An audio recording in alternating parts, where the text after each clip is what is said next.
அனைவருக்கும் வணக்கம். எண்ணும் எழுத்தும் மூன்றாம் பருவம் தொகுத்தறி மதிப்பீட்டில் ஒவ்வொரு பாடத்திலும் வினாவாரியாக மாணவர்கள் பெற்ற மதிப்பெண்களை டிஎன்எஸ்சிடி ஸ்கூல்ஸ் ஆப்பில் எவ்வாறு பதிவு செய்வது அப்படிங்கிற பற்றி அந்த வீடியோவில் பார்க்க போகிறோம். அதற்கு உங்கள் மொபைலில் டிஎன்எஸ்சிடி ஸ்கூல்ஸ் ஆப் ஓப்பன் பண்ணிக்கோங்க.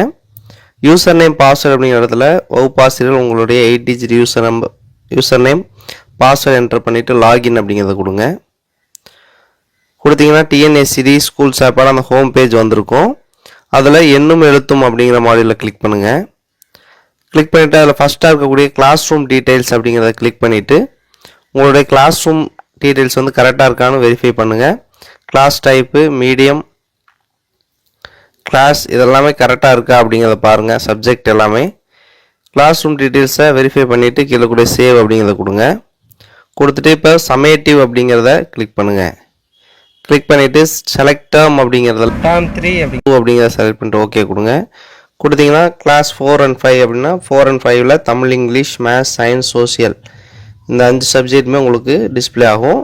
நீங்கள் எந்த கிளாஸ் அண்ட் சப்ஜெக்ட்டுக்கு மார்க் என்டர் பண்ணமோ அந்த பட்டனை கிளிக் பண்ணுங்கள். கிளிக் பண்ணிங்கன்னா அந்த கிளாஸில் இருக்கக்கூடிய ஸ்டூடெண்ட் லிஸ்ட்டும் ஸ்டேட்டஸில் நாட் அசஸ்ன்னு இருக்கும். நீங்கள் ஒன்றுக்கு மேற்பட்ட செக்ஷன்ஸ் இருந்ததுன்னா செலக்ட் செக்ஷன் அப்படிங்கிறத கிளிக் பண்ணி செக்ஷனை செலக்ட் பண்ணிவிட்டு அந்த மாணவர்களுக்கு மதிப்பெண்களை வந்து உள்ளீடு செய்து கொள்ளலாம். ஒரே செக்ஷன் இருக்கிறனால அந்த செக்ஷனில் இருக்கக்கூடிய ஸ்டூடெண்ட் லிஸ்ட்டு வந்து இங்கே உங்களுக்கு டிஸ்பிளே ஆகும். ஸ்டேட்டஸில் நாட் அசஸ்ன்னு இருக்குது. கீழே கூட ரெக்கார்ட் அப்படிங்கிறத கிளிக் பண்ணுங்கள். கிளிக் பண்ணிங்கன்னா ஒவ்வொரு ஸ்டூடெண்ட்ஸுக்கும் இப்போ தமிழில் எத்தனை கொஸ்டின்ஸ் இருக்கோ அத்தனை கொஸ்டின்ஸ் நம்பர்ஸும் செலக்ட் ஸ்டேட்டஸ் அப்படிங்கிறத கொடுத்துருப்பாங்க. இப்போ ஃபஸ்ட் கொஸ்டின் செலக்ட் ஸ்டேட்டஸ் அப்படிங்கிற ட்ராப் டவுனை கிளிக் பண்ணுங்கள். கிளிக் பண்ணிவிட்டு ஃபஸ்ட் கொஸ்டினில் அந்த ஸ்டூடெண்ட்டு 5 மார்க்குக்கு எத்தனை மார்க் என்ன எடுத்திருந்தாங்களோ அந்த மார்க்கை வந்து செலக்ட் பண்ணுங்கள். இதே போல் ஒவ்வொரு கொஸ்டின்ஸுக்கும் அந்த ஸ்டூடெண்ட்ஸ் எடுத்த மார்க்கை வந்து இதே போல் என்டர் பண்ணுங்கள்.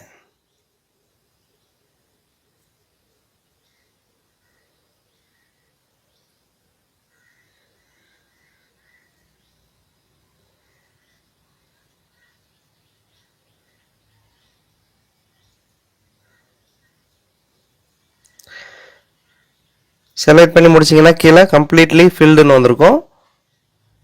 இதே போல் ஒவ்வொரு ஸ்டூடெண்ட்டுக்கும் நீங்கள் அந்த 12 கொஸ்டின்ஸ்க்கும் மார்க்ஸை என்டர் பண்ணதுக்கப்புறம் ஃபைனல் சப்மிட் அப்படிங்கிற கிளிக் பண்ணுங்கள்.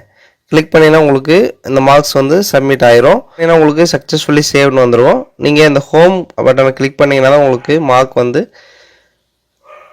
ஆன்லைனில் வந்து சிங்க் ஆகும். நீங்கள் ஹோம் அப்படிங்கிற கிளிக் பண்ணிவிட்டு மறுபடியும் எண்ணும் எழுத்தும் அப்படின்னு கொடுத்துட்டு சமேட்டிவ் அப்படிங்கிற கிளிக் பண்ணுங்கள். கிளிக் பண்ணிங்கன்னா அந்த ஸ்டூடெண்ட்ஸோட அந்த கிளாஸில் நீங்கள் என்டர் பண்ண மார்க்ஸ் வந்து ஆன்லைனில் சிங்க் ஆயிரும். மறுபடியும் நீங்கள் அடுத்த சப்ஜெக்ட் ஓப்பன் பண்ணி நீங்கள் அந்த ஸ்டூடெண்ட்ஸ்க்கான ஒவ்வொரு கொஸ்டின்லேயும் எடுத்த மார்க்ஸை வந்து என்டர் பண்ணணும். ஸோ இதே போல் 2ஆம் பருவம் தொகுத்தறி மதிப்பீட்டில் ஒவ்வொரு மாணவரும் பாடவாரியாக வினாவாரியாக பெற்ற மதிப்பெண்களை டிஎன்எஸ்சிடி ஸ்கூல்ஸ் ஆப்பில் வந்து பதிவேற்றம் செய்ய வேண்டும். நன்றி.